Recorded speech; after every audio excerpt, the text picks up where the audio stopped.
और Hindi one two one पर अभी देखते हैं आई कांट कंप्लेन।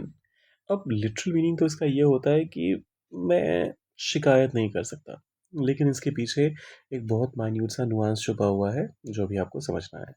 आइए सीखते हैं। लेकिन शुरुआत करने से पहले आपने क्या करना है, सब्सक्राइब और फॉलो कर लेना है आपके अपने चैनल ईश्वर हिंदी वन टू वन को। आई कांट कंप्लेन टिपिकली तो मीनिंग वही होगा कि मैं शिकायत नहीं कर सकता, लेकिन यहाँ कहने का मतलब है कि जो भी चीज़ें चल रही जैसी होनी चाहिए, जो बिजनेस एज यूजुअल है वो ऐसा ही है, तो कंप्लेन की कोई बात नहीं है, शिकायत की कोई बात नहीं है। For example, work is going well. काम जो है ठीक चल रहा है। आई कांट कंप्लेन, मैं इसके बारे में शिकायत नहीं कर सकता। अब काम है तो काम तो करना पड़ेगा, so you can't really complain no matter how difficult और how tiring the work is. लेकिन आप ये कहना चाह रहे हैं कि जैसा होना चाहिए काम का नेचर वैसा ही है, तो मैं शिकायत तो नहीं कर सकता इस बारे में। लाइफ हैज़ बिन बिजी, ज़िंदगी बहुत व्यस्तता भरी हो गई है या फिर काफ़ी व्यस्त रही है।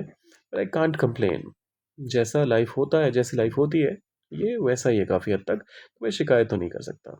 हाउज एवरीथिंग, सब कुछ कैसा है? और आंसर में सामने वाला कह रहा है प्रिटी गुड, काफ़ी बढ़िया। आई कांट कंप्लेन मतलब जैसा होना चाहिए वैसा ही है। The salary could be better, salary जो है वो बेहतर हो सकती है या हो सकती थी, सॉरी कुड का इस्तेमाल हुआ है तो हो सकती थी, but I can not complain. अब मैं शायद इसलिए कंप्लेन नहीं कर सकता क्योंकि मुझे पिछली ऑर्गेनाइजेशन से बेहतर सैलरी मिली है। मैं शायद इसलिए कंप्लेन नहीं कर सकता क्योंकि जो मेरी मैं पहले अनएम्प्लॉयड था, तो अभी मुझे नौकरी मिली है, तो शायद इस वजह से मैं शिकायत नहीं कर सकता। लेकिन कहने का मतलब ये कि जो मुझे मिला है वो ठीक है, बहुत बढ़िया अगर नहीं भी है तो भी ठीक है। ओवरऑल पूरा पूरा अगर देखें तो आई कांट रियली कंप्लेन या फिर आई रियली कांट कंप्लेन, मैं वाकई में इसके बारे में शिकायत तो नहीं कर सकता। अब आपकी बारी, एक एग्जाम्पल आपने डालना है कमेंट सेक्शन में, और जाने से पहले लाइक शेयर और सब्सक्राइब फटाफट से कर दीजिएगा। मिलते हैं जल्दी।